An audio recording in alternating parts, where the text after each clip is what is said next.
as you're speaking, you have to remember how that lands on other people. Not that you're responsible for what they think, but at the end of the day, if you want to come across confident, prepared, like you know what you're talking about, if you need to make a statement, if you need to set a boundary, I want you to Jenn Cassetta, welcome to Women of Impact. Thank you, Lisa. I'm so excited to be here. Homie, the author of a book called The Art of Badassery already had me at hello. And in opening your book, there's one story that hit me so hard that I want to start with. You're walking down a dark street very late at night. And if you don't mind finishing that story. Absolutely. Living in New York City, I was coming home, early in the morning, late at night, same difference. And next thing I know, there were hands up my dress and I was being grabbed and attacked on the street. Just like my apartment was like right there. So it was like literally so close to home. And I was able to scare off my attacker. So I turned and faced him, and all of a sudden I just felt this like rage coming up through my body. I like to call it she-beast mode, and started to make myself big and flail and use my arms and my tone. And I started to tell this guy off. I will not say the words I used out loud ever again, probably, but definitely not on your show. To just tell this guy off like this: how dare you? How dare you get in my space? How dare you touch me? Encroach on my boundaries? All of it.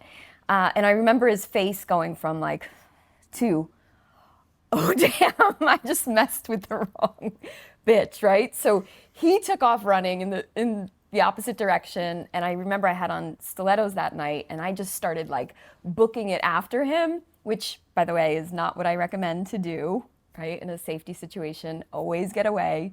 But that rage just kept on coming.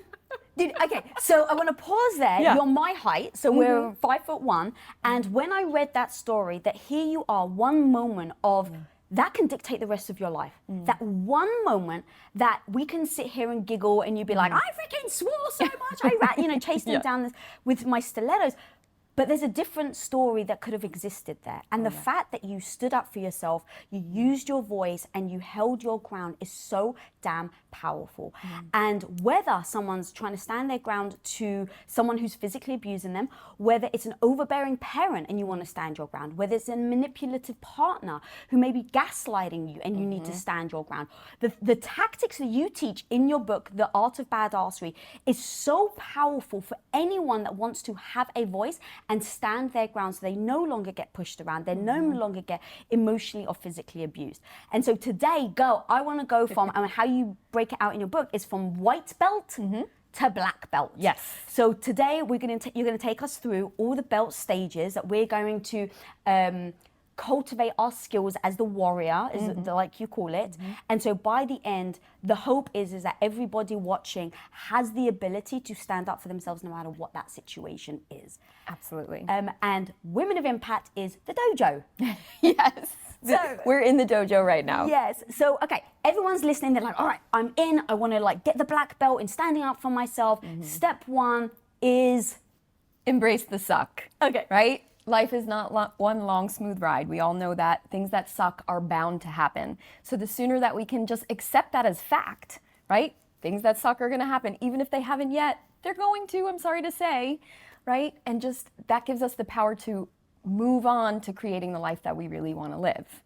There are a lot of different exercises throughout that chapter that I walk people through, just to kind of go back into their past and remember all those challenging times, the days where you felt like you wanted to just pull the covers over and not get out of bed, the days where you felt maybe hopeless. I don't say that we have to be like, yay, grateful that all those terrible things happened, but we can recognize and kind of pat ourselves on the back for getting through them. And realizing that we actually gained some, I call them secret weapons, right, from those challenging times, and not in spite of them. Okay, so I really want to break that down because I really expected the first thing to read from your book about badassery is like, oh, right, this is what, and you're just like, okay, so the first thing is shit happens, so embrace that. And then there was a story that you tell that was so powerful where your mum turns around. It's like you are to your knees where you've just found out that your boyfriend had impregnated another woman. Yeah. And you are crestfallen to your knees. Everyone listening can know that heartbreak. I mean, Yeah. some form of heartbreak, but Right. that's extreme. And you go to your mum in tears, and your mum turns around to you and says, Life isn't fair. Huh? so talk us through that and Yeah. why that's powerful, because right now there are people right now that that's like a really disturbing story. Like that really broke my heart when I read it. And so many people that are listening right now have had their heart broken, have been in those situations. Betrayal was such a charged emotion that I went through from that. And I'm sure there's a lot of women especially that can relate to that. It's like there's the heartbreak, the sadness of it, but it's really this betrayal. Like you almost think, like, where was I that whole time? How could I have missed that? And then you start to kind of, shame yourself almost. I found out that this man I'd been seeing for years had a baby with someone else and forgot to tell me. I found out, I think, when the baby was about 3 days old. So I found a letter and just went berserk, right? So there was weeks of the crying and the I was going to say ups and downs. No ups, lots of downs, just how far down. So yes, when I finally came to my mom to tell her, like, this is so unfair. How is this happening to me? I didn't do anything to deserve this. And she was just like, life isn't fair. And then I started to realize, oh my God, that is such a piece of freeing advice. I felt a little more free. This space that can open for me where I was like able to step through onto the journey, not of healing yet, but of acceptance. Be like, you're right, life isn't fair. Why are some children born with disease and some born healthy? Why are some people born into generational wealth and some in slums, right? I mean, we can go on and on and on. And just when I start doing that process, I start to think like, okay, got it. Who are we to say life has to be fair and, have these morals that we've made up? It's just not that way. Does it also give you an action? Almost just like, well, if life isn't fair, then how in situations where maybe I'm being attacked down a dark alley or maybe someone's emotionally abusing me, instead of focus on, well, it's not fair, I can actually start to focus on what am I going to do about it? Yes, absolutely. And that's all about white belt lesson in the dojo, actually, right? Being a white belt is all about being uncomfortable. You're getting on the mat. First of all, you're like tying this belt around your waist, you're bowing, you're doing all these things that are outside of your comfort zone. You're getting onto a mat. You're starting to already have to spar with opponents, right? That may be double your size and all this stuff. And you barely have the basics down yet, but you're thrown into this pit, not that I trained in a pit, but you know what I mean, on a mat, with people. And I feel like it's just such a great metaphor for life. We're throwing ourselves into the unknown, into the uncomfortable, and it's the only way to get through and not just stay stuck. Yeah. And so what we're going to do today is we're going to do something a little fun, actually. We're going to be talking through each of these things, the tactics that you've done and that you've really cultivated in order for us to be able to stand up for ourselves. And then you're going to show us some practical moves and things. So guys, stay freaking tuned for this. I'm so looking forward to it, so stay tuned for that. All right, let's talk about the armor, because in your book, you do talk about like how we suit up with deflection, with anger, we run with denial. So talk me through these things, because when I heard you say it, I'd never thought of it as being an armor that we're putting on that actually becomes detrimental to us. Because I think of armor as being like a protection, right? And it can. And it can, yeah. The armor that we use, we pick it up to protect ourselves, right? And that could be really good when you're in an abusive relationship, right? It may deflect some blows coming your way, and that's really important. When we carry it for too long, I think is when it can start to weigh us down and become too heavy. So I talk about it in the book as using it with discernment. Pick it up when you need to protect yourself and perhaps leave that abusive relationship, or stand up to a parent or a professor or an authority figure in your life who's manipulating you in some way, right? Pick it up and use it, but then be able to put it down when you feel safe. And the safety part is where we need to kind of create our own safe space, if you will. And I feel like a lot of people expect workplaces to be safe, and they should be. And I'm saying, like, yes, this whole world should be safe, but the bottom line is it's not. So we have to kind of create our own safe places. I love that, and it's very important for you to say that. It's like, I am the same. It's like, yeah, I wish we wouldn't have to. I wish you don't have to teach. Yeah. You know, what is the videos that you do every day on Instagram called? A move a day to keep the creeps away. Okay, a move a day to keep the creeps away. I wish we lived in a world where you didn't have to do those videos. Me too. But we It do. makes me want to cry. I know. And so I just go, who are you? Are you the person that's like, well, I shouldn't have to, so I'm not going to? Right. Or are you the type of person that I try to empower the audience to be like, I'm going to learn this just in case. Just in case I find myself in a situation where I'm getting verbally abused by my boss. Just in case I find myself in a situation where I think this guy is an amazing, date, and then I realize actually he's manipulating me and he's gaslighting me. Like, what those... You have a choice to learn. And so talk to me about that choice to learn and how you found that place where you found yourself in that dojo for the first time, and the lessons that you learned of how the peace of mind and the body. I think that's super powerful for people right now to kind of pause and really do that first step before we go on to the yellow belt. Okay, so this first major sucky thing that happened to me and so many people around the world especially was a beautiful sunny Tuesday morning. I was heading to work in New York City, got out of the subway at Wall Street, looked up, and the World Trade Center was on fire. There was black smoke coming out of it. And I worked 3 blocks south. So I made my way there, and I wasn't allowed up into the building for obvious reasons, but I was able to use the phone in the lobby. So I used the phone to call my mother. She tells me I was like in a childlike voice. So I must have been fight, flight, or freeze in that response, so heightened that I could only speak like almost like a baby, which is so weird. Trying to tell her that I was okay, and then all of a sudden the first tower fell.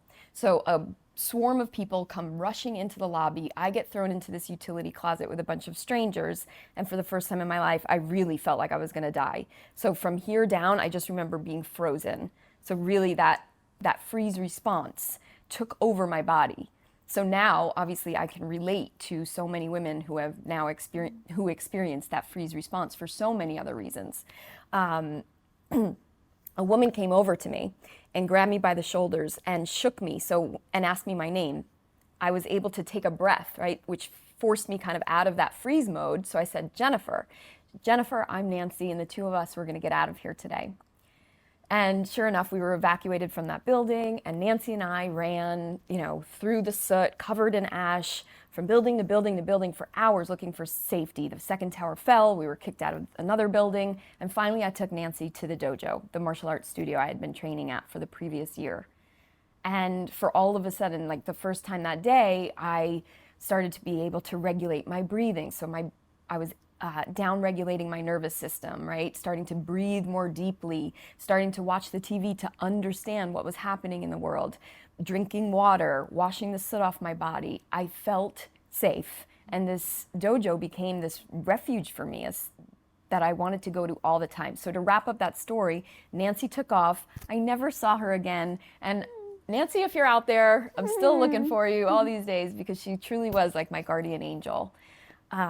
And that dojo became this space for me that all I wanted to do in the weeks and months after September 11th was go there and get on that mat and start to feel powerful in my body, right?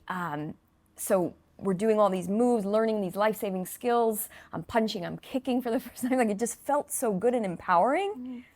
Mentally, I started to feel more confident, right? Oh, I'm learning these life-saving skills. I can protect myself. And then we're also meditating and doing breathing exercises. So that, again, helped me feel more spiritually grounded, more connected, and more on purpose. So it truly changed my life. From then on, obviously, I changed my whole career and started this path of, how can I give that feeling to other people to feel strong, safe, and powerful, from the streets to the boardroom and everywhere in between. that's why I really use this mind and body approach to self-empowerment, because you can live in your head all day long and you can do affirmations, which I love and believe in, and you can think and you can write and you can journal, but if you're not connecting that in your body, you're missing out on something, this whole magical tool that you get to use. Oh my God, because as you were breaking it down as well, the fact that you said you could use your whole body, and like, it's interesting that you started that story with, you couldn't feel your body down. Yeah. And that goes to the freeze part, the overwhelm, the not knowing what to do. And then you ended the story with basically like that connection. Yeah. So that's why I wanted you to tell the story, because it's so important for people to know that where they feel like they are now can be changed. It can be cultivated by all the tactics and tips that you really do give. And one of the tactics that you give that I actually love is make your hits list. Yeah. So talk to me about the hits list, because I really want people to start making their hits. And by the way, side note, when I first said I thought you said your shit list. And so I was like, oh, that's just as good. No, it is. Oh, it is just. There's two. Oh. First, you make your shits list, Oh. and then you make your hits list. The funny thing is, I was like, maybe I misheard. Okay, even better. All right, people, my mistake. So we're going to start with our shit list, and then we're going to go to the hit list. Exactly. Boom. So think about it, like all the shitty things that you've been through in life, right? And not just obviously like a major thing like the September 11th, but even just the heartbreaks, the disappointments, the failures, the perceived failures, especially. If you go way back into into your childhood, there's all these things that weren't even a big deal, or failures, or our fault, or anything, but we take them on, like, and make these stories about them, and we literally take them through our whole lives. So recognizing, writing, actually just listing them, writing them all down and looking at them and being like, okay, I've been through that, and this, and this, and this, and this. And it's almost like, I don't know, when I look at mine, I'm proud that I was able to get through all of those things. And that's really the secret sauce. When you can look at your shits list and be like, pat yourself on the back and be like, God damn, you did not have it easy. Right? You weren't dealt all the cards that you hoped you would have been, or whatever. But here you are. You're standing. You're alive. You're have a roof over your head. You have a career.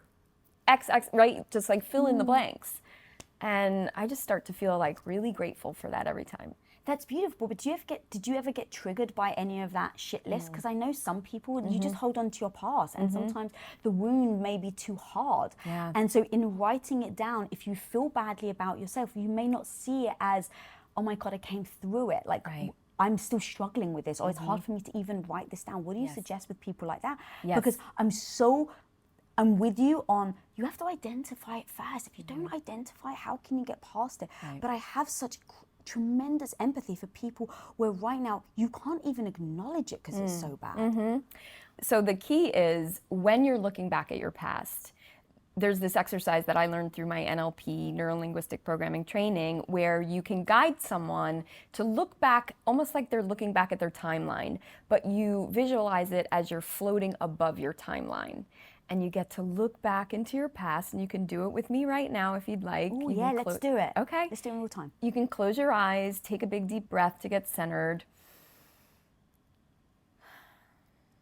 And you're just gonna take a look down, right, at the floor, and picture your timeline, the timeline of your life, from your very first day on this earth all the way out into the future. We never put an end date on that, right? Just keeps going and going.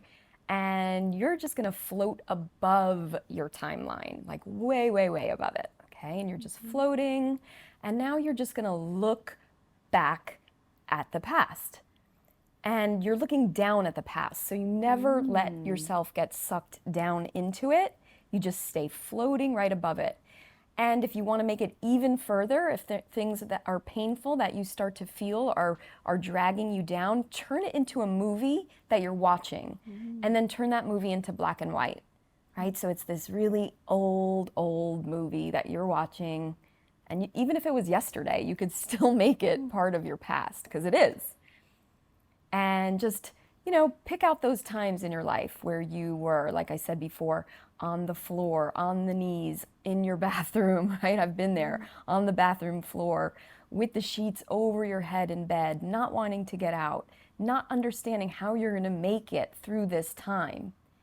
And just keep going, and you just go, oh yeah, and that happened. And there's that, and that other thing, and that time when I was bullied, and just keep going and going. And if you do have particularly difficult things, just stay way above, and I trust you. You will know when to stop. But just keep going until you're ready, and then we're gonna float all the way back to the present day, and then come right back down into your body. Wow. And open your eyes.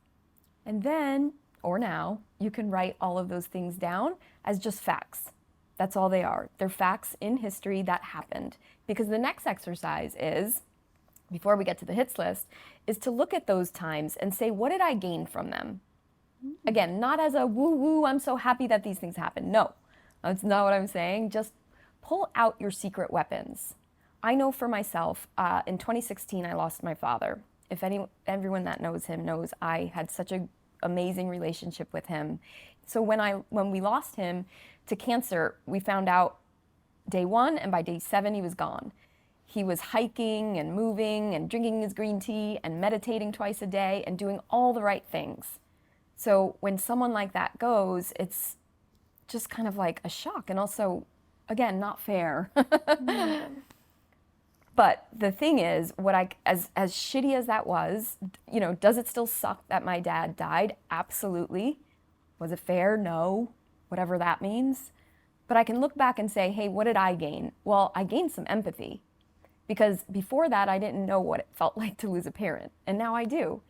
And now when my friends, who are now all going through, not all, but it's happening more and more as I'm in my mid-40s and going beyond, people are starting to lose their parents and loved ones and friends. And during COVID, so many people lost their loved ones, that I have a deeper sense of empathy. So I picture it like a container, right? And in this container, I can hold feelings. And with every heartache and disappointment and grief and loss and death, my container just becomes bigger. So that's one of my secret weapons now. That process of healing is very difficult. And to your point though, but if you've learned to be able to heal, you can use that skill, right? It really is a skill into other areas of your life when you know certain things aren't going to work out. Like you try something new, it may fail. And so the empathy, like that was so beautiful. And as you were talking about it, it was fascinating that you said, turn the movie black and white. And as you were saying it, because I'm so about tactics, right? Because I can get in my own head. So I'm like, ooh, black and white, that's interesting. And then part of me was like, are you trying to disconnect me emotionally from the actual facts so that I can see the facts for what they are and not get my emotions triggered again? Exactly. Yes. Yes. And not pull you down and get stuck there. Because we want to be able to recognize and move on, not stay stuck. Yeah. All right, so now we're going to go to the yellow belt, which is one of my favorites because it's about freaking resilience. I got a quote of yours, which I love. Oh, good. What up, homie? I got something free and new to share with you right now. How often are you visited by that negative voice in your head telling you that you're not smart enough, that you're not good enough, experienced enough, not fill in the blank? One of the most powerful things you can learn to do in life is to turn that negative voice into your bestie. And I want to teach you how to do that and so much more in my 4 steps to becoming confident workshop. And guys, the most amazing thing is you can actually register for completely free for this workshop. So click the link on your screen and I'll see you on the inside. Setbacks and failures don't define you, but they can be an opportunity to rise from the ashes like a badass phoenix. Yes. Yes. Like, oh yeah. So you talk about with resilience is about taking a punch and getting back up. How do you recover from when you feel like you've either physically, actually, or metaphorically fallen to your knees? So talk to me about that very first step about how you start to build resilience, because just like how we went over the other one, the white belt, when you first get started, a punch to the face, metaphorically even, doesn't feel good. Yes, it hurts really bad. So in martial arts, as a yellow belt, you start learning what we call mat work. And it's essentially how to fall and get back up. and how to fall and get back up with more velocity each time. So before you learn how to take anyone down or throw a hook punch, you're learning these basic footwork techniques. So the first one, and these three strategies that I learned on the mat are also really helpful for building resilience. The first strategy is the pivot. Now, we've all heard this word ad nauseum over the last couple of years, right? People have mastered the pivot, but essentially in your body, what that looks like is changing direction when something isn't working. So if the incoming assault is coming, you literally just move out of the way, right? So think about where you can use that in life. Instead of like sitting there frozen and waiting for the assault, maybe you can change direction.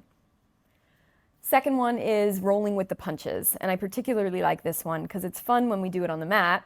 If you think of like little kids and their somersaults and rolling back and forth, they can do it really well. They're not afraid of that fall back. So think about taking the hit almost, right? Knowing that there's going to be more coming, you take the impact, but allow it to roll you backwards in order to use that momentum to then reverse direction and get your feet back up under you very quickly. So the more you do it, the easier it becomes. And the more you trust yourself on the way down, the easier it will be to come back up on your feet.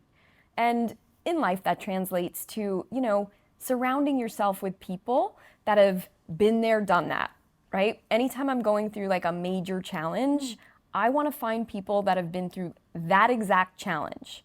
So a quick example that I haven't really talked about publicly yet, 5 years ago, I was told that I'll need a hip replacement. I have osteoarthritis in the bone, again, genetics and martial arts, right? Too much wear and tear essentially broke my bone down, and there's nothing you can do but get another one. So I started speaking about it with my friends, and I was getting all kinds of crazy advice, right, from them. And I started to realize, why am I listening to them if they have never done this before? Right? Why am I asking them for advice in the first place? So I started to look around for people who did have that exact surgery that I was going to have to do one day in the future. And I found this private Facebook group that was called Young People with Total Hip Replacements. And I started like learning all these things from them, different surgery styles, this and that.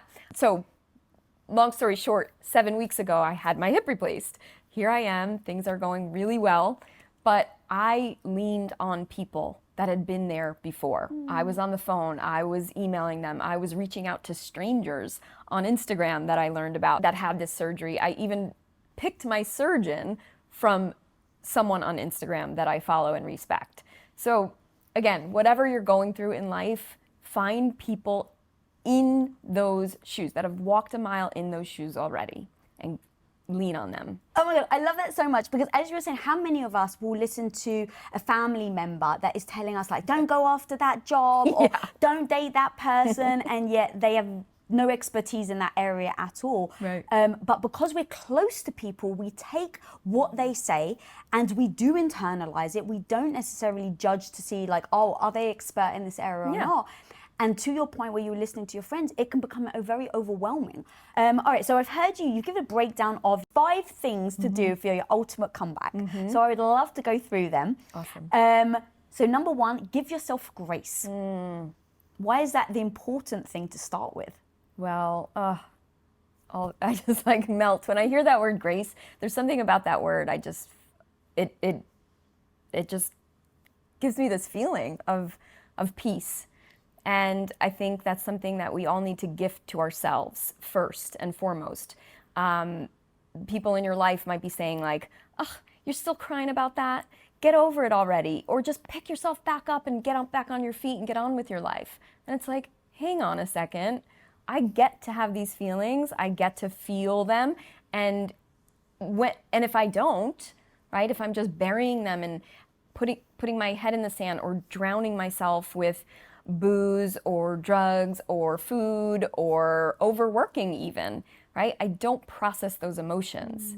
And we need to give ourselves the grace and the time, whatever that looks like for you, to feel the feelings of hurt, disappointment, grief, loss, whatever it is that you're going through. Or else you're never they're going to be buried, but they're going to rise back up when you least expect it, and probably come out as self-sabotage in some way. Oh, how would that come out as self-sabotage? Well, okay, so if I didn't feel all those feelings of betrayal from the ex back in the day, right? If I didn't allow myself to rage, right? I was like raging, I was then sad, and I would cry hysterically, and then I would feel empowered, and I like had all these different emotions, and I just let them be, right? And I let them go for a few weeks, and then they start to taper off, right? I almost feel like if you can move through them, they're going to taper off. But I know if I bottled them up inside, that resentment, that anger may come back to bite me in the ass when I'm dating somebody new. And all of a sudden, maybe I'm not going to trust that person or have a very closed heart. And I know a lot of women that do that after being betrayed, is like close themselves off to love ever again. And I know that I knew then even I didn't want to do that. I wanted to get to the core of who I really am, which is open, loving, generous, kind, and not use that hard shell to keep people out. Because you were beating yourself up about what happened? Absolutely. Oh my God. Like, how can I be so dumb? How could I have not seen it? Why did I let that go on for so long? I mean, all the questions that you just like turn inward. Wow, that's so powerful. So how did you actually then go from being that person that was like, self-blame, I'm sure shame and all of that. How did you go from that to then being the person that is like being able to learn from it? And well, in that particular situation, I actually did make an ultimate comeback. I gave myself grace. I was able to reimagine what my life would be like on the other side of this heartache.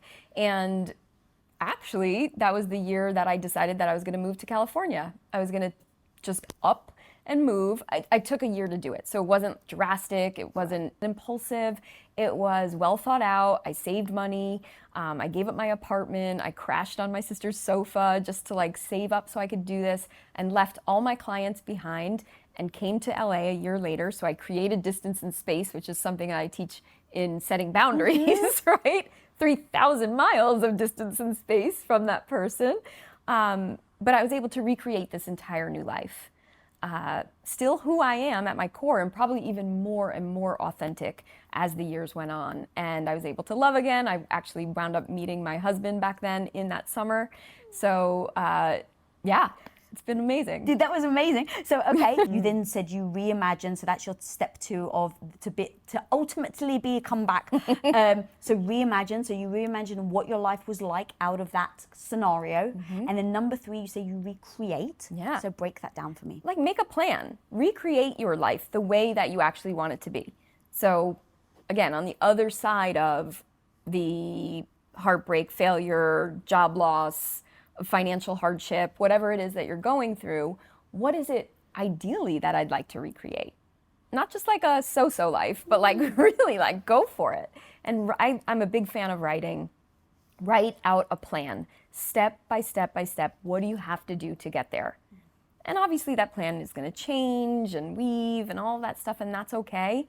But I think having it like written out like a map just makes it so much easier and clearer, and pulls you in that direction. So reimagine is thinking like, what would life look like? And then recreate is breaking down what you'd have to do for that to actually be true. Yes. So to your point, you said it took you a year, you saved up. Okay, that's amazing. Number 4 is ignore the naysayers. Well, as you, I'm sure know, you made such a major transformation in your life. I'm sure you had people that wanted to keep you small. I am sure. I'm sure everyone out there can relate to that. When you're on this personal development journey or any type of transformation, even if it's a body transformation, people are comfortable with you the way you are now. And those that don't want to see you grow or transform because they make it mean something about themselves, that they're not going to be good enough or you're going to desert them, they're going to try and keep you down. So we really have to either create distance and space from them, ignore, sometimes they're family members and good friends, and we don't want to necessarily cut them off. I'm not saying you have to do that, but allow some more space, and you can do that tons of ways, not being at their beck and call, not answering their phone their ring all the time or their text immediately. Just allow a little more distance. And or you may have to, when we get to orange belt, is create some boundaries verbally. That's super freaking powerful, and I like the give space, create distance, and then there's one thing that I think it's very difficult for women to talk about, and I get asked this a lot. It's like, but what if your family member doesn't change? You know, and so many of us, especially if you're in a very traditional family, so me growing up as Greek Orthodox, sacrilege if you even considered not speaking to someone in your family or not contacting them. And so it was very hard for me to say, well, hang on a minute, you need to show up for yourself. You need to give yourself space and harmony. I don't actually use that word very often, but you need to give yourself harmony. And if that does mean you have to push people away, your family members, if that means you do have to create the distance, if that means you have to cut them out of your life for your own mindset, I've decided that that's the type of person I want to show up to be, not because I don't love my family, even if they're not very nice. I don't necessarily have that situation. I've never had to, but I've actually just declared that within myself so that if it ever came up, I'm able to maneuver and not just take either the pressure, the verbal abuse or whatever that certain family members can actually bring. Oh yeah, absolutely. I mean, again, at the end of the day, we're all these human beings on Earth, right? So, okay, we might share DNA, but that doesn't mean you get to abuse me. Yeah. It doesn't mean you get to put me down. It doesn't mean that your negativity gets to invade my space. Sorry, fam. Yeah, dude, and we're going to hit the boundaries. I love that. And then your last thing before we move on to the next belt, you say set a plan in motion. Yeah. I mean, obviously, right? You can have a plan and you can write it all day long, but if you're not actually doing the steps, then, you're not going to get anywhere. That's amazing. And so now it's time for you to actually show us how to freaking do it. The first one we're going to do is for yellow belt, which is about bouncing back and building resilience. So let's face this way in a fighting position. So just guys, come on, do it with us. Get up right now. Everyone. Right. Stand up, slight bend in your knees like so. If you don't know how to make a proper fist, take your hands, roll the fingers down, thumbs come across, hit. So you got some power in there. Yes? Okay, good. Hands up like this. Now, if an attack is coming at you, you're gonna take your back foot and just turn it 90 degrees that way. Exactly. So we're gonna do 5 of those. Ready? Yeah. 1, boom. Picture the assault coming at you and you moving out of the way. 2, boom. Good. 3, 4, 5. Now I want to show you what it looks like. You stay doing that and I'm coming with the assault. There you go. 1, 2, 3, 4, 5. Boom. Okay, so you can feel what that feels like in your body. The second one is rolling with the punches. So you're going to take the impact. Okay. You're going to do this. Yeah, right? Right. Taking off the jewelry, people. Taking off the jewelry. Sitting on the floor and roll yourself into a little ball. Okay. Tuck your chin, round your spine, and roll back and forth. 1. Good. Oops. Come on, Mike. So if she was standing up, I would be hitting, the assault is coming, and she's just gonna roll. Take the impact and come right back up.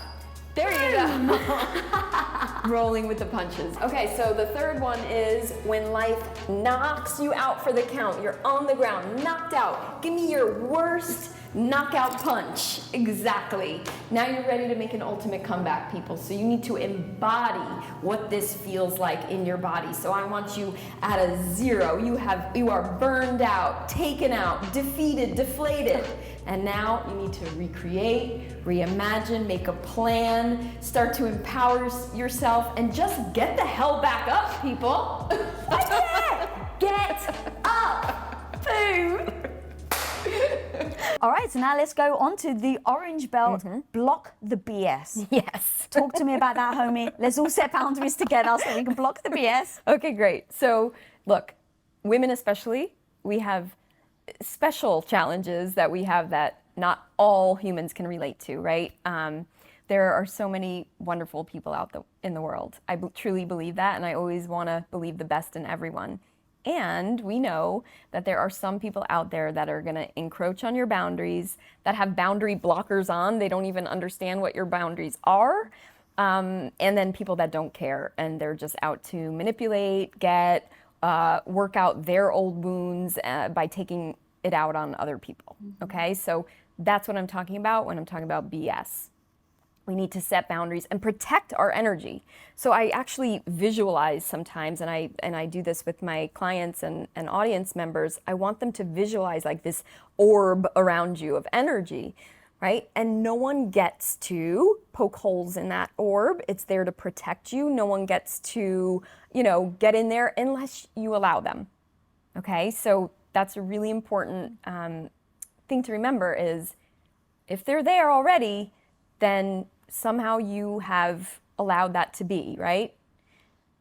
And I mean if this is an ongoing thing. I don't mean a one-time thing at all. So on the mat, we learned how to block. And there are different styles of blocking depending on which martial arts you train in.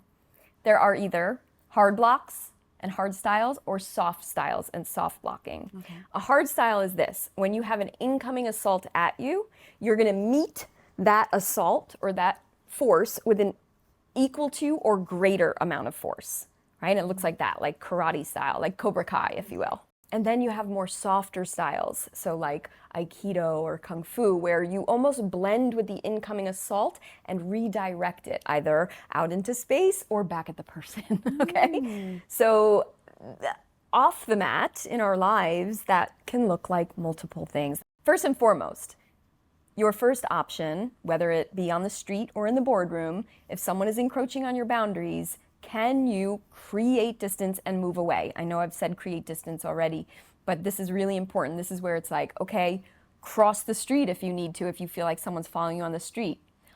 In the boardroom or at work, it's not always that easy to just like leave the situation or remove that person from your life or a family member. So that's where then the more softer styles of blocking can come in. There are many different techniques, but we can use things like deflection, or what I love is asking a question back. So saying something like, again, depending on what the insult or complisult, do you know what that is? A what assault? A complisult. Oh, where someone's complimenting you, but really it's an insult? Yeah. It's like, I see what you're doing. Yeah, complisult. Like you look really great with makeup on, or you look really good for your age, right? Dude, I want to punch someone in the face when they say that for my age. It's amazing. So I would say something like, why do you feel the need to say for my age? Oh, okay. So would you actually say that to someone? Yeah, I would. So ask a question when someone is being complisalt. Yeah. Okay. Exactly. So you would Or if someone downright did say something insulting to you, you can say something like, hey, that made me feel, fill in the blank. Right? This is great technique for people that are in touch with their feelings. That made me feel bad. That made me feel like you're trying to manipulate me. Was that your intention? And hold their gaze and wait for an answer. So you're holding people accountable for their words. And I think that's something that I'm sorry, it's really important these days, especially with social media. People are just throwing their nonsense and their BS all over you all the time. And it's like, no one's being held accountable anymore for what they're saying. So especially if it's in a live interaction, I'm just gonna say it right there and be like, is that what you meant? Was that your intention? Do you think that's okay? Do you think that's appropriate? So would you say that in any situation? Because I can understand, like, if it's a parent, I actually could do it. If it's a friend, it would be hard if it was a boss though. Like, I feel, right, that now look, at my company, we always are very open about our feelings. But I can see that some people may be like, I can't say that. So let's say, for instance, your boss says, oh, well, at least you did good today or whatever. It's like a snide comment. Right. If you call your boss out on that, sometimes that can be seen as combative. How do you approach situations like that where you're not combative? Because to your point, do you leave that situation? Do you address it with them? And where do you have like those fine lines? Yes, there's not lines, right? That's the challenge. And in the book, I make sure to address that. Look, if you're staying in a job that you hate because of your boss is a terrible person and is mean to you, but you depend on that paycheck to feed yourself and your family, I am not judging you, right? People stay in relationships and jobs for all kinds of reasons, and I am not here to judge. I also want you to know that at some point, right, you have to weigh it out. Like, is this going to crush me? And is it worth my energy, my soul, my spirit? In the meantime, can I be creating a plan to exit, to create distance, to create space, so I know at least that I'm making steps to remove myself from that situation? So what other little tactics do you have in those moments where maybe somebody is either pushing your boundary, ignoring your boundary, or just blatantly doesn't see your boundary? Yeah. Well, I put them in buckets, right? And so we already covered tell them how it feels, right? Ask a question back. So that's like kind of the deflect, or I'm going to deflect it back to you, kind of like a ping pong match, right? And then if this is like in a professional setting, sometimes you can threaten with authority. And I think that's where you can say something like, hey, I think that was really inappropriate what you said. If it happens again, I'm going to go to HR. And then obviously if it's escalated even further than that, there's always, if it's a crime, if someone touches you or assaults you in a way, then obviously you're threatening with, I'm going to go to the police or whatever that is. So it just depends on the level that the force is coming at you and how you want to respond. Oh, I love that. And I'm just going to keep going down this path because I find boundaries fascinating. So many people really do struggle with it. So I want to make sure that I'm covering things that people really want to like learn about. And especially women, is boundaries in a relationship? Yeah. Is that like where you're setting boundaries, maybe your partner doesn't respect them, or they gaslight you and they're like, pretending like they didn't do something, and so they're pretending like they didn't cross a boundary, but they really did. In those moments of, but I feel like this, is that enough? Like, because I almost think that in those situations, if someone is a narcissist or looking to gaslight you, they're going to turn it back on you about your feelings. Right. What I always recommend is take a beat, right? Take a breath, because I mentioned it before, the fight, flight, or freeze response is real. So when someone is coming at you with gaslighting, with whatever their BS is, right? All of a sudden, our fight or flight response is in the body like, oh my God. And a lot of people freeze. So they wind up saying nothing at all. And then they wind up beating themselves up about it afterwards. Oh, damn it, I wish I said this. I wish. You come up with all those comebacks, right? Yeah, afterwards. Yeah, afterwards. You got the best comebacks afterwards. Exactly. So in the moment, just breathe. You could literally just stand there and say, I'm going to take a breath. You could say it, you could do it, and just take your time, right? Down-regulate the nervous system. It gives you a chance to formulate your comeback, decide what kind of boundary you're going to set, whether you're going to say it in the moment or you need to later. Because sometimes, again, in a professional setting, maybe you're going to hold it back, but maybe you're going to put it in an email.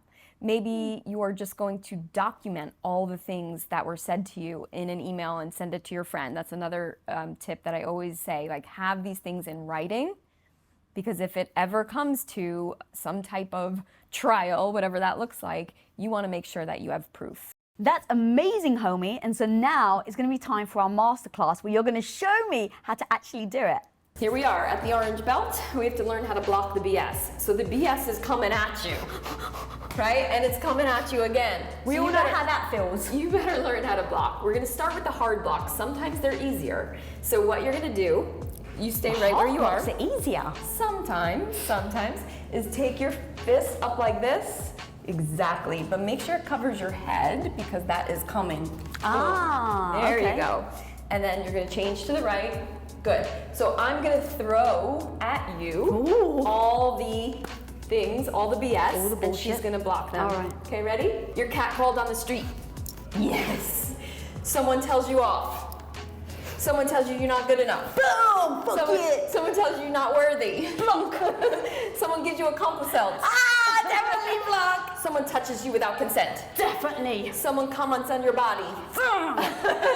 Someone curses at you. Boom! Someone raises their voice at you. Don't you dare! Exactly. And that's all. Boom. Okay, I good. feel great. That was fun. Yeah. Now we're gonna work on the softer blocks. Okay. So the first soft block, which we talked about a lot, was creating distance from people. Okay, that's just some easy footwork. You can move, slide, move, slide. It's kind of like a dance. Last one. Good, we got that. Now we're gonna blend with the attack and we're gonna redirect. Okay. So I'm gonna show you both parts, okay? So your part is gonna be like this. The assault is coming at you. You're gonna step to the side. You're gonna blend and circle. I know that's complicated. Yes, yes, yes, yes. Keep going. So again, the attack is coming at you. You're gonna step to the outside. So step to the outside this way. Hands here and here. And you're gonna come down and as you circle. That's it. That's it. Again. It'll get smoother. Yeah. Boom, boom. Again. I mean, I don't want to hurt you. I'm okay. Nice. Now this way, same type of movement. Oh, I just Good. You got it. Did I? You got it. Okay. You got it. Just hands. Oh, wow. Again. Overhead. Yes. You're a quick learner. Very that was coming at me. Awesome.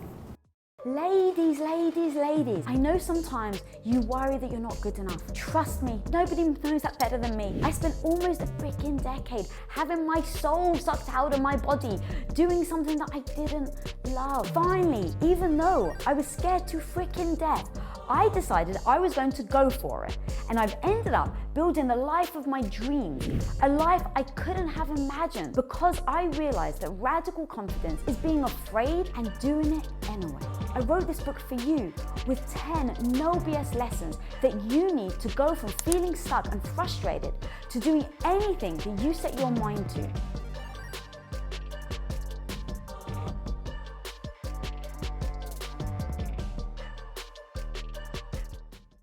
All right, so now, girl, we're gonna go over to the green belt. Yes. So this is Communicate with Freaking Power, and your title is Find Your Roar. Yes. I love that, like Find Your Roar.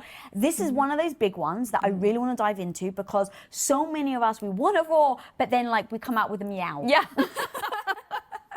Which I'm obsessed with cats, so I love meows, and that's okay. But yes, we all have a tiger, a lion, something that's like primal inside of us. That allows us to speak up for ourselves and protect ourselves, really. I really, truly believe that we all have that ability, but it's just been clamped down for so long, for centuries, really, of telling women that they're too loud, too much. Don't speak until you're spoken to. Exactly. Yeah. Too combative. Right. But I love your metaphor of the tiger because you even say in your book, like, a tiger doesn't worry about if it's too loud. A tiger doesn't think before it roars. Right. A tiger doesn't apologize for roaring. Yeah, exactly. And so be the tiger. That was so beautiful. Yeah, channel it. And the martial arts metaphor for this chapter is about what's called a kiap. In Korean, it translates to a spirited yell. So if you've ever walked by a dojo, or again, if you watch Cobra Kai, you hear them yelling with every kick and punch, right? And some people, or you get to choose what your kiap is. So it's there to accentuate every kick and punch and or intimidate your opponent.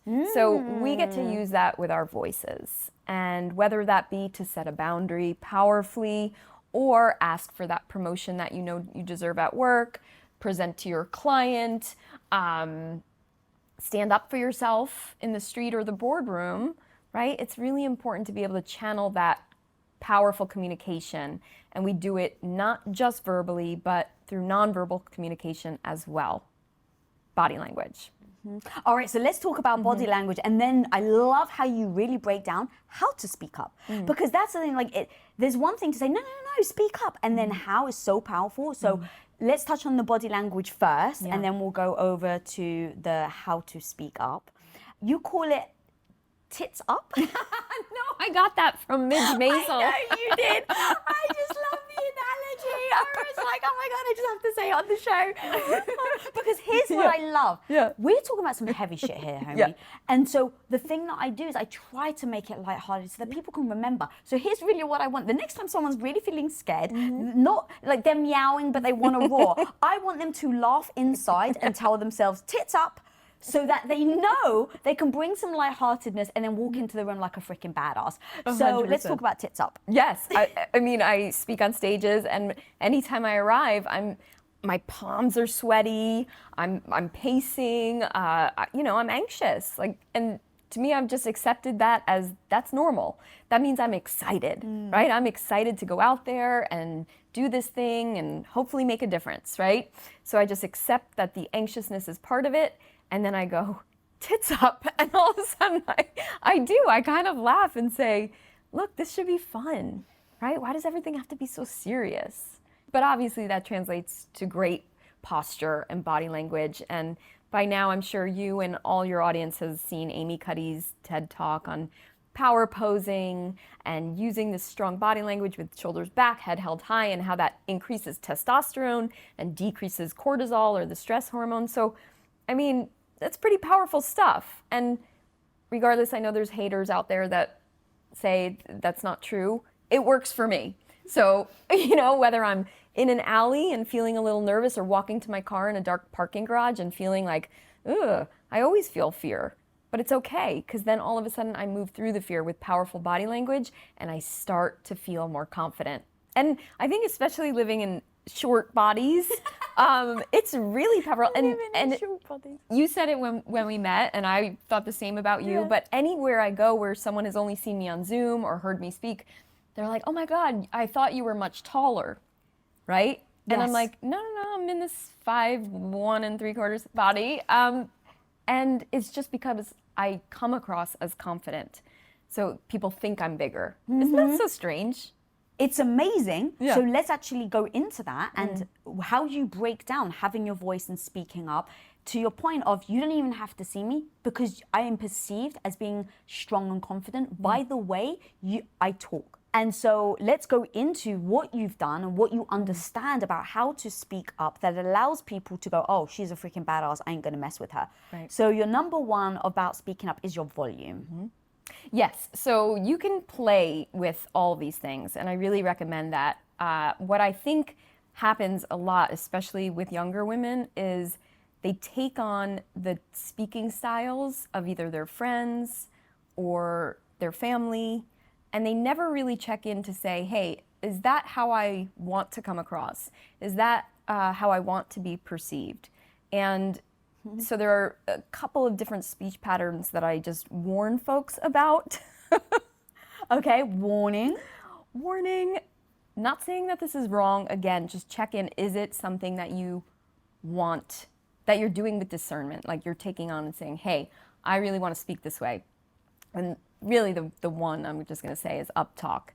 And it's that style of speaking where you go up in the middle and then the end of a sentence.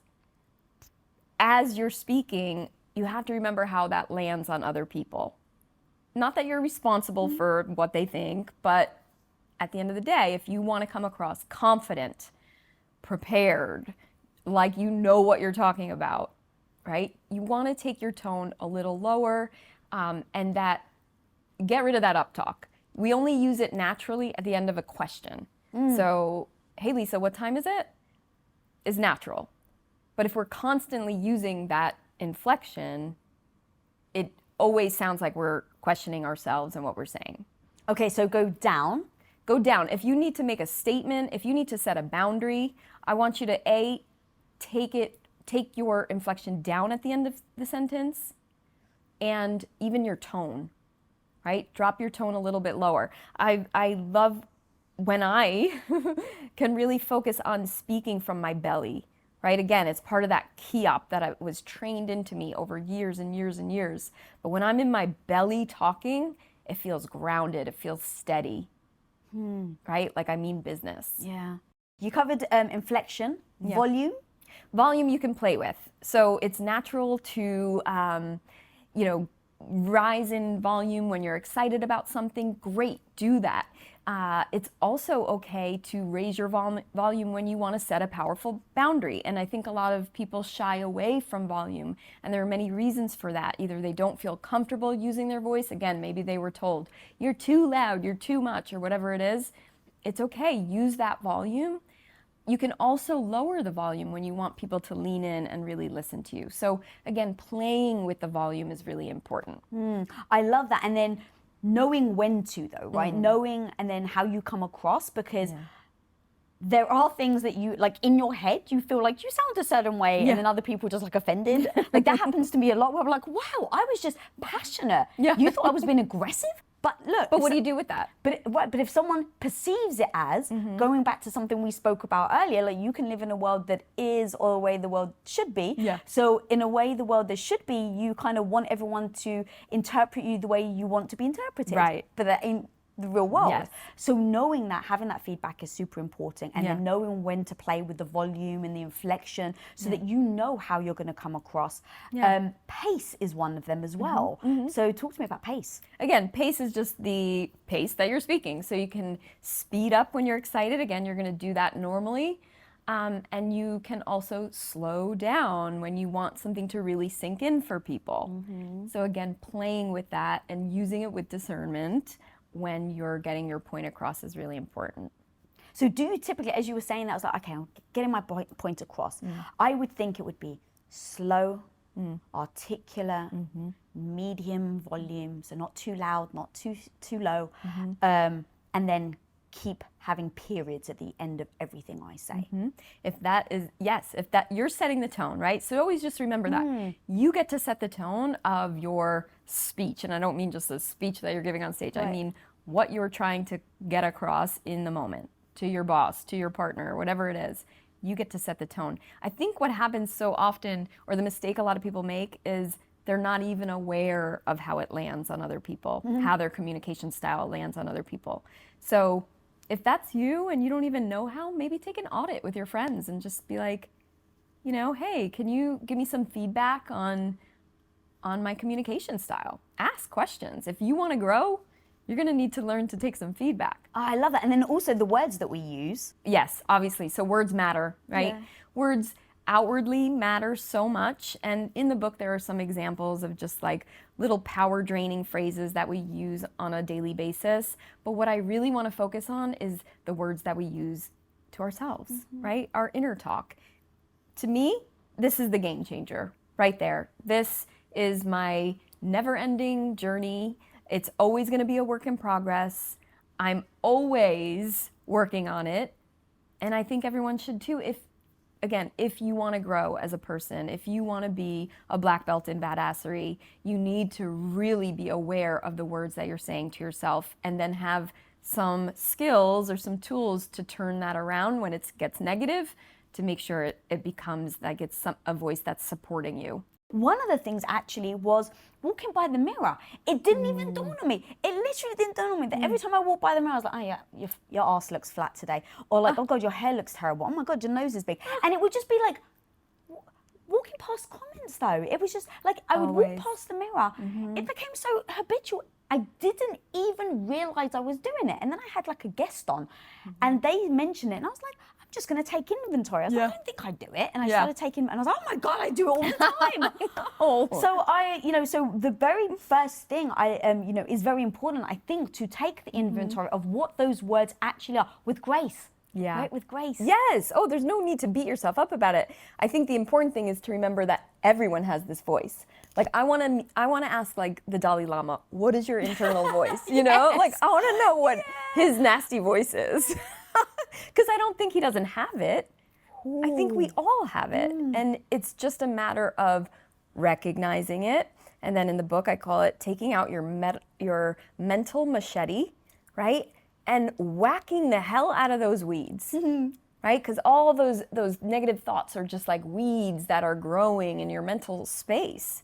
So take out that machete, cut them down at the root, and replace them with something positive. So that's where affirmations come in. And again, in the book, we go from affirmations to a battle cry. And that's my little secret special sauce there. Yeah. Tell me about the battle cry, because even the words, homie, like going back to the words you use, I lean into them. And when I read, like, what's your battle cry? I was like, oh my God, I love this. Yeah. Like, just thinking that you have a battle cry impacts me on how I feel about having a battle cry. So then when I say it, now I've already reinforced what I'm saying as being this power. Yeah. Well, here's where I got it from, or how it came to me, is I heard a story about this woman named Kelly. I found her on Instagram, believe it or not. Her name at the time, Kelly Heron, and I know she got married and changed it now. But she came public with her story where she was running in the park in Seattle one day and went into the bathroom to use it, came out of the stall, realized there was a man standing in there, and realized this is not good, something's about to go down. And sure enough, he went for her knees, took her down to the ground, and now she's in a fight for her life. And a few weeks before, she took a self-defense class, right? Just one self-defense class, not a third-degree black belt or anything like that. And she said it came back to her all at once. Fight loud, fight hard. And sure enough, she was, yelling and going for all the points, eyes, throat, groin, punching, kicking, and trying to get this guy off her. And she said that I had a battle cry, and she was screaming this battle cry at her attacker over and over and over again. And the battle cry was, "Not today, motherfucker." And when I read this story for the first time, I was like, oh my God, who is this woman and where can I find her? She made shirts with her phrase. I mean, I just loved it. And She's got shirts? Oh, I'm yeah. so checking this woman out. I need one of those. Yeah, absolutely. Mugs, I think the whole thing. But I always forget to finish the story. The story ends as that her battle cry alerted a bystander, and he came into the bathroom to help her, and they got the guy, the predator, locked in a bathroom until the cops came and he went to jail. So that, story ended, I'm not gonna say good, but I mean, it is where it could have gone. Yeah, better than it could have. That was a good outcome. Exactly. But this battle cry that she talked about, I was just like, oh my God, okay, what if we all had a battle cry?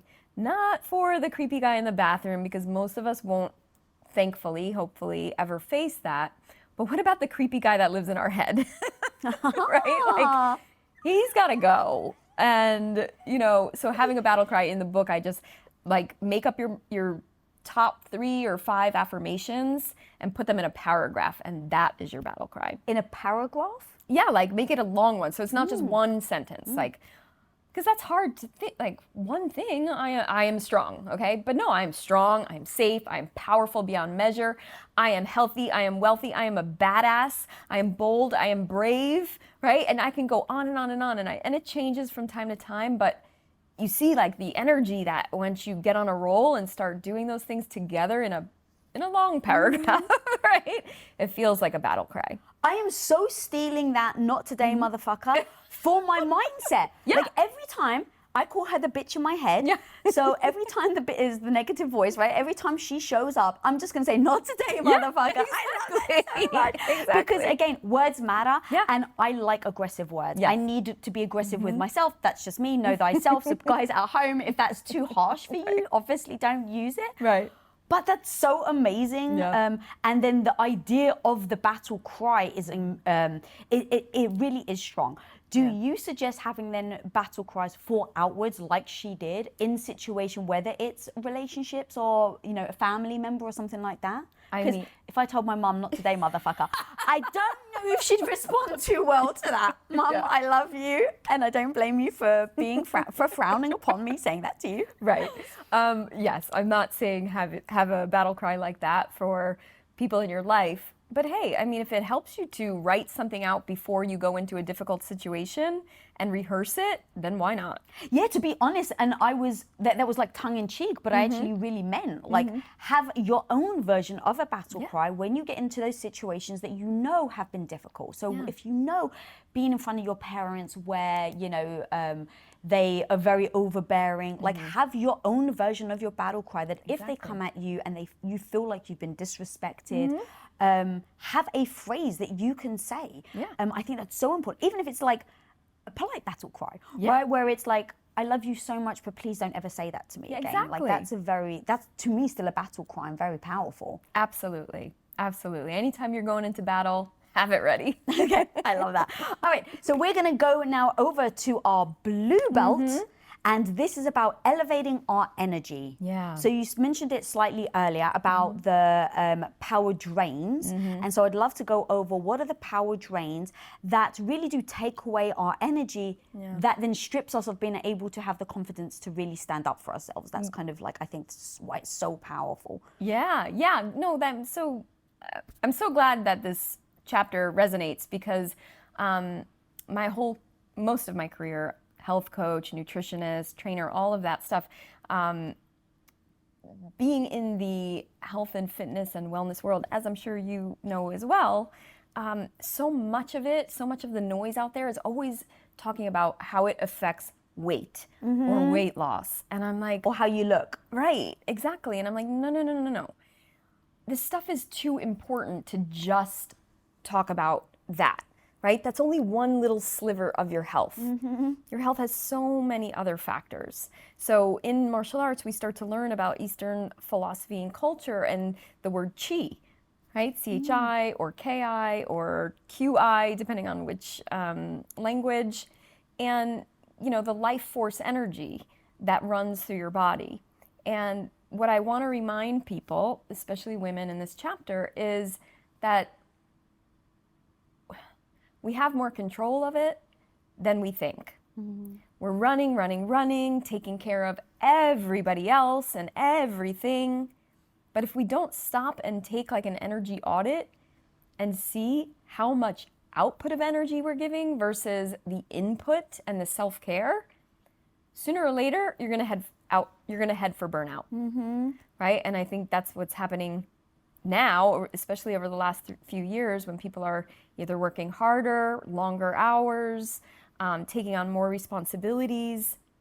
Like, you need to take an energy audit, stop, and just think, what are the things that are draining my energy? And then how do I plug up those holes with some good self-care? I am so with you. This is something I'm leaning into way more because I'm always saying, how do I show up to be my best self and go after that dream and goal that I really want? Yeah. And so what are the things that get in my way? And also, what are the tools that I'm not using? And so that's really important, is that, guys, if you really want to freaking be a badass, if you want to stand up for yourself, if you want to show up every day and push and grow, you're like, literally, you're ignoring such a big part of it if you're not looking at where your energy is coming from. Are you sleeping well? Are you eating well? Because when I had my worst health ever, I wasn't able to eat much. But then that had a knock-on effect with my sleep, so I wasn't sleeping well. You want to talk about the lowest I've ever felt from a confidence standpoint was when I was at my sickest. And that was because I couldn't have nutrients and I couldn't sleep. And so now, on my journey to health, it's been like 6 to 7 years now, but on my journey, I'm just like, oh my God, guys, you have to pay attention. Like, do not look at this. It's missing such a big thing of everything we're talking about. If you want to set boundaries, if you want to be showing up, if you want to be a freaking badass, if you want to get to that black belt metaphorically or actually, you got to look at like, how you feel. You got to look at your hormones. You got to look at what you're eating. You got to look at how you sleep. And so I'm so grateful that you put that in your book. And so I just really want to emphasize that importance. And now I'd love to actually go over a couple of things that people may not realize that they're doing. So water. Yeah, I mean, it's the simplest free thing that we all, hopefully, luckily, I'm sure if you're watching YouTube, you have access to clean water, and realize that not everybody does. So it's a gift alone. But so many people, I'm so shocked when I had clients coming to me and telling me they barely drink water, or especially I work with a lot of teenagers, and I don't know if there's any teens out there or moms and parents listening to this, teenagers that walk around and don't have any water all day long, right? It amazes me. Every cell in your body needs water to function. So imagine not giving it to it. Like, makes no sense. And then you also say we need to start treating sleep like it's an Olympic sport. Yes. Homie, Yeah. let's talk about that because it is always the last thing that we all stop doing, especially when you're a go-getter, especially when so many females that I know try and do everything. They're trying to be there for their family, they're trying to be there for the kids, trying to be there for their friends, for their partner. And then they're the last person, or they're the last thing that they put forward. And then as them putting themselves last, the last thing on their to-do list is the sleep part. And yet it's the most important. Yeah. It really is. Because let's face it, when you're tired... When you're tired, so many things can go wrong. Your mood, you're going to have mood fluctuations that you can't really control. You get hungrier. There's lots of studies out there that show you get hungrier throughout the day. You make more poor choices with your food. So getting enough sleep is so, so important. And when you're sleeping is when your body heals. So especially if you're trying to make gains and you're hitting the gym and doing all these wonderful things for your body during waking hours, you're not going to get those gains. You're not going to, your muscles aren't going to come back even stronger if you're not sleeping. Also, your organs start to clean themselves and clean out and regenerate also while you're sleeping. So if you're missing all that, you're really not setting yourself up for optimal health. And here's what I love about that. It doesn't need to be complicated. No. Like, I could go deep, and you want to get complicated? Let's get complicated. You want to go deep in all the nuance that I do on my, like, I literally hack myself. Yeah. And so every day, from a morning routine to working out to everything, like that is so, it's so powerful. But Can I ask you, do you have a nighttime routine? Because I think I that's do. what we hear all these CEOs, morning routines, and great. Yes. But what's your nighttime routine? Oh, I love that. To your point, you have to set yourself up for success. So you have to have a nighttime routine to then lead into setting your morning routine up for success. So my nighttime routine is no matter what, I stop work an hour before I go to sleep. Nice. So I have an hour to myself. I don't eat. Or I stop eating 3 hours before I go to bed because I have gut issues. So I need my body to have already digested my food so that when I'm sleeping, it's not trying to do double duty. It's just healing my organs, as you said, like flushing myself out. I sleep at a temperature of 67 degrees. Wow. In my bedroom. Amazing. Yep. I like to know that you're that specific. Oh yeah, I'm literally obsessed. But all of this has been an evolution, and I want people to know that the reason and how I've cultivated that pattern is because I was the person. I had health issues. I felt badly about myself. I was terrible at setting boundaries, everything that we're talking about. I just wasn't good. I wasn't good at being able to stand up for myself or feel confident or feel like a badass. Right. And so when I started to take ownership over that, I was like, oh, well, what does being a badass look like? What does that mean? What do I have to do to set myself up to trying to feel like a badass? Because that's ultimate. I just need to be honest. That's all I care about. Do I feel like a badass? That's it. If I feel like a badass, now I can tackle all these other areas of my life. And so to feel like a badass, what does that mean for me? So these were kind of like the little things that I put in place. So it was the time that I go to bed also. I just have learned so much about the circadian rhythm that I know that, you know, making sure that I don't eat, like I try to eat even when the sun is out. So even though I said 3 hours before bed, depending on if it's winter or summer, that may tweak the time that I have my last meal. Just because I've done the research and I know that your body will start to digest food differently when it's dark versus when it's light. That's really powerful. That is something I've not even gone there yet, but wow, that's amazing. I get a little obsessed, but that, I think though, and that's why I asked you, because I figured you had something like solid. Yeah, and but I'm also the person that it is my solid plan today. Right. Like you said earlier, how do you evolve?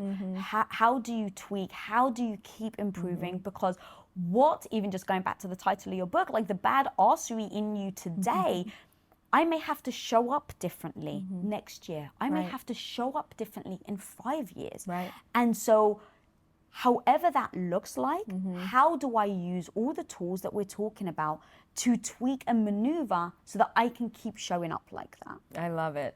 I love that so much.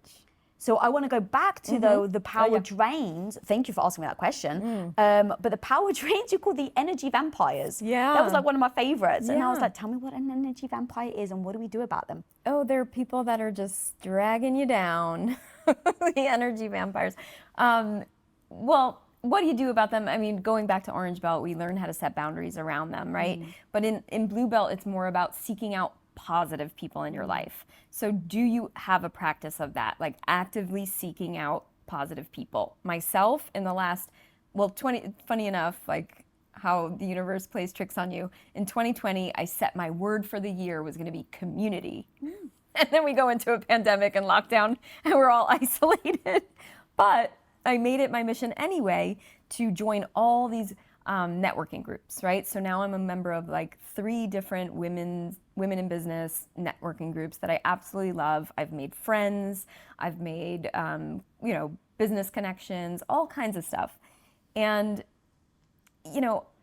again, I actively seek people out like that. I want to be around people like yourself who are into self-development. I want to be around people that lift me up, but also they don't have to lift me up physically or even mentally for me to want to be around them. I want to be around people who want to lift themselves up too, right? It's a different energy. It's like, oh, and all of a sudden you feel like you're like, yeah, like elevating with them. So that's what I mean about getting away from the energy drains and the energy vampires and really seeking out positive people.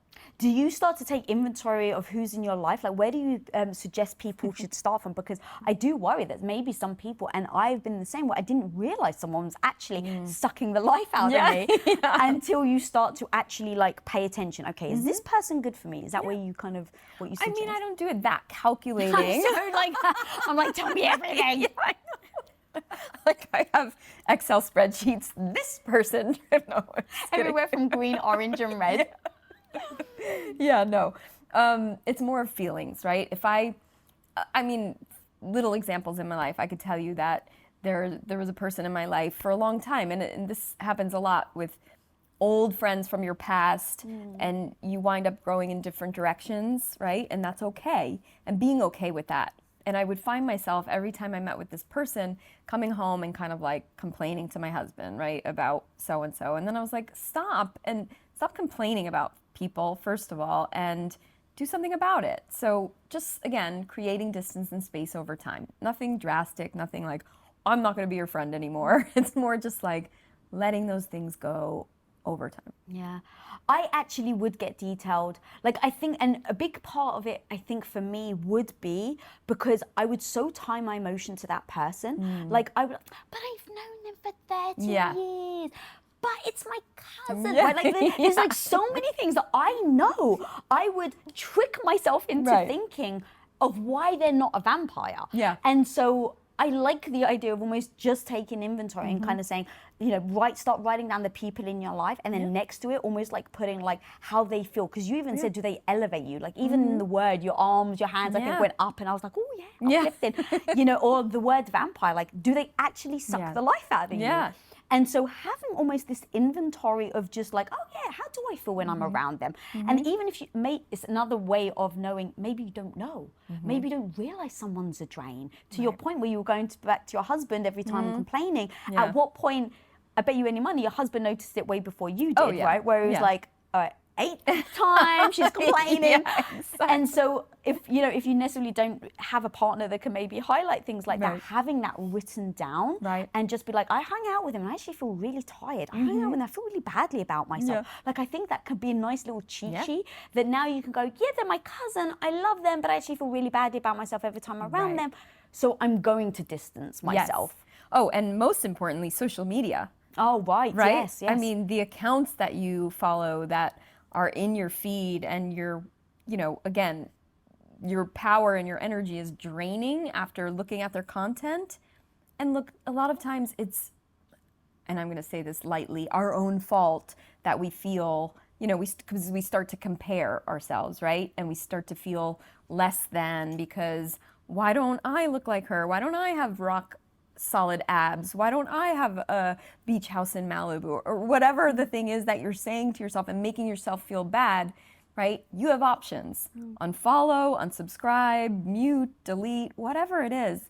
If you can't control that comparison and then that negative downward spiral, remove it. Look, I understand why you try to be sweet and kind by like, saying, well, I don't want to be blaming. Like, I get that. But at the same time, I think for my audience, like, it's super freaking powerful. Like, it doesn't, and look, if you find that it's self-blaming and that's can be destructive, obviously you shouldn't use that word. Right. But there is something to, I've put myself in this situation, I'm choosing to keep following this person. And I think if we can all back up for a second and say, with grace, so I'm going to start there, with grace, when you're sad, do you go and play like Celine Dion and like, you know, like really like Taylor Swift music? Because I used to. Yeah. And so when I looked at like, why do I feel so badly? Oh, it's your fault, Lisa. You feel badly. And then you go and freaking like lean into it by putting on sad music. That becomes the woe is me. Now the woe is me starts seeping into my consciousness. Now my consciousness feels really badly about myself, and now I feel like the victim. And so I am not saying, there's so many circumstances that of course it is out of your control. But to your point, homie, let's just call a freaking spade a spade. If you're feeling badly and you know with grace that you're comparing yourself, stop freaking following people. Like, and I really mean that as an empowerment. I mean that to get people, like, so they can go, oh my God, I can control now. Like, it is not to make you feel bad, but it is to, like that woman in that closet when 9/11 happened and she shook you. I am saying it with tone, with aggression, with firmness, right? From your like speaking up your voice. I'm doing this on purpose. Yeah. I am using this tone on purpose. If you can see me on video, my hands are fists. Yes. Because I want people to know the power of what you're saying. Yeah. Of that, if social media, if these vampires around you are sucking the soul out of you, it is up to you to decide whether you keep engaging, whether you keep following those people and allow them to make you feel badly about yourself, whether you keep allowing yourself to be around your parents, your family, your partner that make you feel badly about yourself. Personal responsibility is real. Yeah. Okay, I know. And again, I love your attitude around it. Like, no, this is how it is. I tend to tiptoe around it just a little bit, only because, and I'll let you know why, around self-defense, I've been accused by some people that it's victim blaming, et cetera, et cetera. So I know it's like almost another topic, but I don't want people who actually are real victims of crime and abuse and all of that to feel like it's their fault. Of course. Right? But what we're talking about now is setting firm boundaries about what you allow into your psyche. Yeah. All right, I just want to keep talking about this if you don't mind. It is a touchy subject, but I think it's important to talk about. I heard you on an interview say this, which is why I was like, I'd love to go deeper with you. So I know that you've said to people like, look, you know, if you're a woman, maybe don't wear a short skirt down a dark alley. And I know people, you didn't actually say those words, but I'm being hyperbolic, right? I'm going extreme. Right. And I heard you say where people just like, but that feels like you're blaming the person that maybe got attacked. Sure. I'm going to take a deep breath because it's a hard topic to talk about. Yeah. And I want to go back to something I've said earlier. You can live in a world where it shouldn't be like that. Right. I agree. I should be able to wear a damn freaking bikini and I don't mean that like, I kind of joke, but not joke. Yeah. I should be able to wear a bikini wherever the hell I like and never worry about someone being inappropriate. Yeah. That's a world we should be living in. Right. But we don't. But it's not reality. And so I never want anyone, and I'm like frowning, I'm giving you the eye contact. Like, I don't want anyone to listen to this and ever feel like we're blaming that person that has been attacked, that is the victim. Yeah. Ever. So what we're talking about right now, to me, the honesty of everything is, how do you take the way that the world is and protect yourself? Yeah. How do you take the way the world is and still show up like a badass? Yes. Still with people in your life that are narcissists, still with people in your life that are willing to cross your boundaries, still with living in a world where even though it rages me more than I can possibly ever express, that you have to worry as a woman, that I'm walking down the dark alley and I have to freaking worry. Yeah. It's the reality. I know.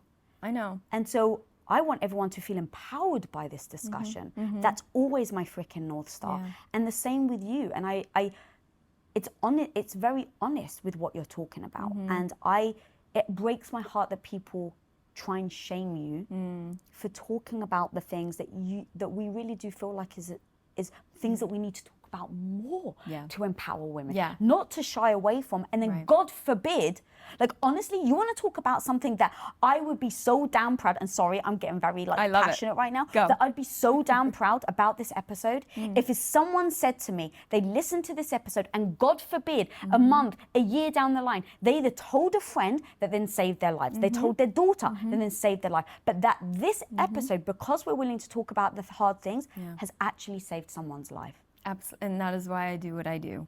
And I won't stop. And I won't stop speaking up. And I won't stop teaching self-defense. I don't care about the misogynistic comments I get on Instagram and TikTok and all these horrible people telling me I'm going to get someone hurt by teaching women self-defense. I get that all the time. All kinds of stuff like, that's never going to work. You're going to get punched in the face.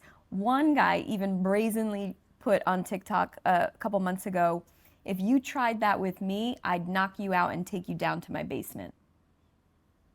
That's the kind of stuff we're talking about. That stuff exists. It's on social media. It's out in the world. Those people exist. And that is why we teach what we teach. God damn it. All right, so we go to red belt. Okay. This is about connecting with your inner warrior. Yes. All right, let's talk about connecting with our inner warrior, letting her roar. Yeah, letting her just have space to speak to you, right? Again, in this world of go, go, go, do, so we can collect, and die with as much stuff as we can, right? That's like the progression. Let's just stop and be mindful and present, because there's so much wisdom, inner wisdom, that we all have. I really truly believe we have access to this wisdom. I call it your inner warrior. You can call it soul, spirit, God, universe, whatever works for you. I believe in it all.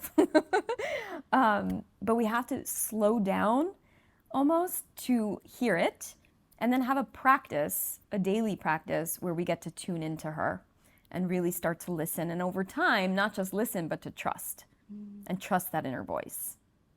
So what's that first step then? Because assuming that if you've been practicing it, it becomes easier to listen. But that slow down is super freaking powerful. So I love that as that very first step. It's like, how the hell can you listen to it if you're just going at 100 miles an hour? And then let's say you slow down. How do you start to listen to it without judging it? You know, when I got to red belt and in martial arts on the mat, we start to make meditation more of a daily practice. And to be honest, back then, I didn't take it as seriously as I do now that I got older. In the last 5-6 years, I've committed to a daily meditation practice 100%, and it has changed my life. Wow. So back then on the mat, you know, it was more about slowing down movements, focusing on your breath, doing the meditations, and I started to feel those effects spilling out into other areas of my life, right? I was able to read the energy in the room a little bit more, read other people, get to connect with them on a deeper level. And then obviously when you're slowing down and listening, your intuition has more space to speak, right? So you can hear those voices, whether they're telling you that you're in danger and you need to get away, telling you that you're in a relationship that is no good for you and you should probably leave, right? A job, whatever those things are, your intuition is probably screaming. And I don't find that there should be judgment around that. It's almost accepting it, and then trying to act, you know, in accordance with your intuition. That's the tricky part, is really taking it outside of your meditation practice and out onto the mat in the dojo. All right, so how do you accept it? Because you said, first of all, you have to accept it. That's where I go from. You beat yourself up over maybe ignoring your inner warrior for so many years. Yes. By ignoring all the signs, your, intuition warrior, I love both words. Yeah. But you ignore her. Yes. And so... Oh my God. Sorry, yes. No, I please. ignored so many things in that bad relationship. Like, only thinking back, right? You think back and go, oh, hang on a second. His caller ID was not his name. This woman showed up to a birthday party that I never met before. Or, get this, on his iPod, so think back in the day when there was iPods, his playlist, there was a playlist called Active Labor. And I, the fool that I was, thought it was for like doing labor, like hard physical labor. And these were songs that he would listen to. While she was going to be in labor. It was for her active labor of delivering the child. I mean, so I look back now and instead of, I mean, I could laugh about it, but instead of like, oh my God, Jen, what is wrong with you? I just send her a little bit of compassion, my younger self. So I think that's a great tool is like, just send yourself younger. Younger could be yesterday, right? Something you did yesterday, you were younger then. Give her just some compassion, okay? Because now you know the truth, or now you're gonna start following your intuition and listening to your voice. So there's just the power of the now and going forward.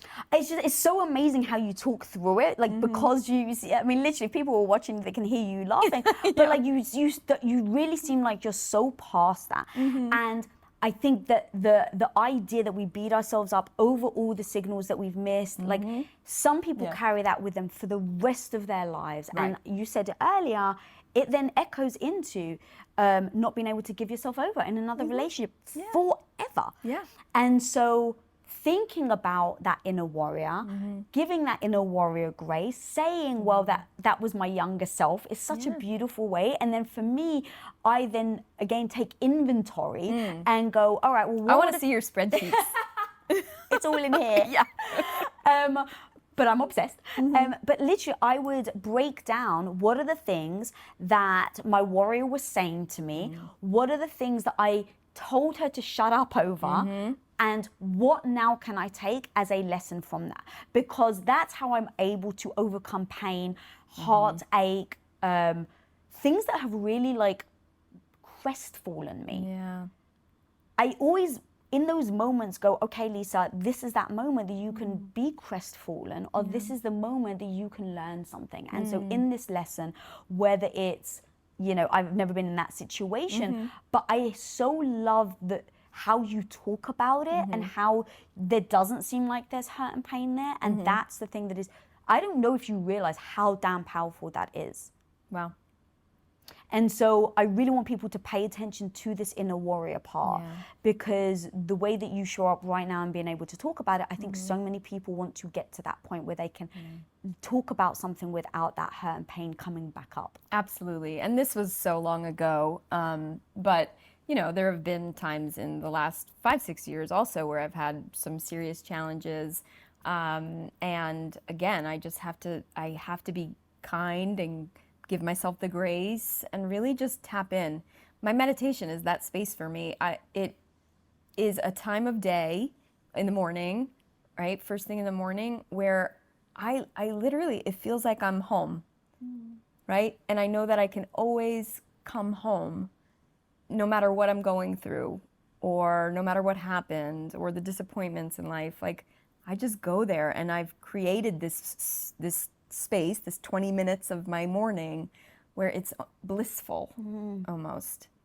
And the messages that I receive, sometimes nothing really comes through, and it's more like my mind visualizing the future I want, or I have these different things that I do in my meditation, but essentially leaving some space there for messages to come through. So what I would suggest to folks at home is, first of all, carving out that time, figuring out how they want to connect, whether it be through like a movement practice or a sitting still practice or a breathing practice or a journaling practice, and really getting in touch, right? And leaving the space for the messages to come through. Boom, love it. All right, we're at the black belt. Yes. Yay! Here we are. We are almost there. Almost there. We're at the black. All right. So tell us, now that we've gone through all this freaking training, we've been doing the wax on, the wax off, exactly. and now we're a black belt. What does black belt mean, and how do we keep showing up like a black belt badass like you? Thank you. Well, I can tell you this, that you are a black belt in badassery, and I'm going to tell you why in a second. On the mat, what I thought as I was training for my black belt, what I thought being a black belt was going to be about was taking down people twice my size, executing my sword forms with precision. But as I realized, as I got closer to the black belt test, right, because there's a major test that you have to do, that first of all, in my school anyway, you couldn't even test until you gave 100 hours of teaching, volunteer back to the dojo, right? So I realized, oh, okay, so it's about teaching, it's about mentoring, it's about coaching. Hang on a second, I'm actually becoming a leader in this dojo, right? The leaders that I used to look up to when I first joined as a lowly white belt. And I got it. I was like, oh yeah, so it's about leadership. But still, it wasn't, like I wasn't embodying it all at the time, because I was like, hang on, me, a leader, I'm not a politician, I'm not in corporate America. Those were the images that I had in my mind about leadership. Men in gray suits in boardrooms, right? Or running for president or something. Like it didn't feel like me running around the city in Lululemon pants and going into people's homes and stuff like that. It didn't feel like I was a true leader. But as I trained and as I got closer, my view of leadership expanded. And I truly believe now that everyone can step into leadership in the microcosm of their dojo. So you ask yourself, who is in your dojo, right? In your communities, in your schools, in your religious communities, in your workplace, in your families. These are all your different communities, and you can step into a leadership role. Nobody is going to appoint you or anoint you as a leader. You need to take the reins, right? And start acting like the leader that you want to be. And then obviously there's things about black belts that I think would help relate to better styles of leadership, like black belt leaders find purpose in contribution. They're all about helping other people rise. And that, my dear, is exactly what you do, right? You have taken like all this work and you have created this huge business, and then really following your dream to do what you're doing here, right? Make movies, but with the intention of helping others rise, helping women rise, women of impact. I mean, you are a black belt in badassery. So thank you for what you do. Thank you, homie. Yeah. As you were talking about that, I was really thinking, like, so many people, because when you say leader, I think so many people at home may have just dismissed you, because to your point of what you just said, well, I think of a leader as leading teams, leading a lot of people. But I love that you said, but what does like a leader look like to you? Because I think that you can tell by, even if you had to like do one of those like CCTV cameras, and so you've got no volume, right? Like if you were just to watch, you'd be able to see who is the person that can't be pushed around, who is the person that's going to stand up for themselves if someone's trying to step over their boundaries, just by the way that they hold themselves, the way they interact with other people. And so when you say leader, I want people to hear that that can be a leader within yourself, and that will then dictate how you speak to people, how you show up, how you defend yourself. And to your point, stand up for others as well. Yes. And that's a big one. And that is what we need more leaders. We need more women leaders. We need more feminine types of leadership, nurturing leadership, people that look out for others, right? And help other people rise as well. Not just clamor your way to the top and step on everybody along the way, right? We see that a lot, and we don't need more of that. What we need is more of women in leadership positions looking out for others. In martial arts, we drill stances, right? Back stance, front stance, and essentially what it is are these physical movements that we stay steady and grounded in the face of adversity.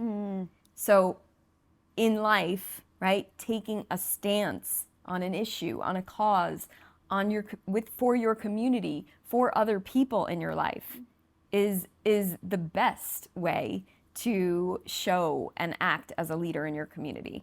Oh, I love that. All right, so without further ado, you're going to show me the 3 tactics that every single person can do right now in order to show up for themselves and stand up for themselves. So, you ready? Yes. Let's do it. Okay, first of all, you want to get in your fighting stance, so we're going to practice from here. You want to always remember that there's 3 most effective targets, which are eyes, throat, groin, so we're going to go there. There's lots of other targets too, but we're going to do that for now. Okay, so the first things we're going to learn are just striking the eyes, right? So you can do it with your thumbs, right? Fingers, scrape, scratch, poke, whatever you got. We're going to do 5 of those. Make sure you turn as you strike.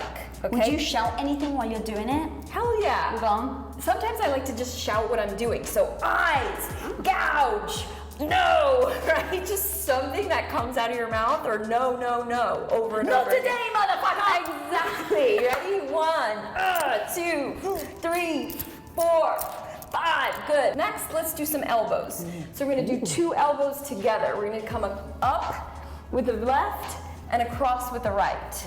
Up, cross. There you go. So this is somebody's head. You're coming up the chin and across the face. This is to get some distance and space from you and this person who's on you already. Okay. Always remember that self-defense is the last option. It's always there, right, to defend yourself. We never just go for it. So up and cross. Ready? And 1, 2, 3, 4, 5. Very good. Picture someone's grabbing you, right? If I'm grabbing you, you're gonna grab me back. And then you're gonna drive that knee to my groin, over and over, and over, over and over. Very good. Sorry, getting carried away. I wouldn't feel complete if I didn't show you the most horrible move, but the most important move that I think every woman should know. You want to put yourself in a vulnerable situation, right? So you're gonna picture that someone has knocked you to the floor. Yeah, I was gonna say, Here, okay, can everyone see? And then picture that someone is on top of you. So how do you get this person off you? Well, if you've ever done bridge in yoga, it's almost the same thing, but we're gonna toss them off to the side. So ready? 1, 2, 3, nice and slow. First toss, boom.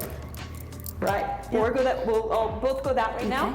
Ready? 1, 2, 3, toss, and to the side, or back, center. Good. Okay, Lisa, you're gonna do 3 more. Ready? And 1, 2, 3, go. Yes, 1, 2, 3, toss. Last time, 1, 2, 3, toss. Very good. Bridge. There you over, go. and then Good. Feet underneath you as quickly as possible, and you're out the door.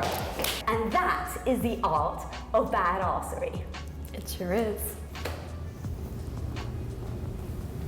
So, girl, where can people find you? Where can people find the book, The Art of Badassery? I want everyone to become a black belt. Yeah. So where can they? JenniferCassetta.com is my website. On TikTok and Instagram, I'm at Jenn Cassetta with 2 N's, 2 S's, 2 T's, and the book is at all the major retailers. But I just want to say this, please go into your local bookstore, right, and just ask for the book or order it, and let's not have them go out of business. Yeah, I love that. Guys, if you want to learn the art of badassery, here it is, right here. Go get it. Follow this woman. She's freaking badass. And if you're not following me, follow me at Lisa Bilyeu. If this episode brought you value, tell your homies. Let them know that this channel's around, that Women of Impact is here. We are helping women become badass, take ownership of their own lives. So tell your mates, tell your homies, link this over to your friends, and until next time, be the hero of your own life. Peace. If I don't want somebody to go into this room, I'm going to say, you can't go into this room. Versus, you can't go into this room? So my tone, my pitch, I speak with conviction. So what do you sound like when you deliver your information? What words do you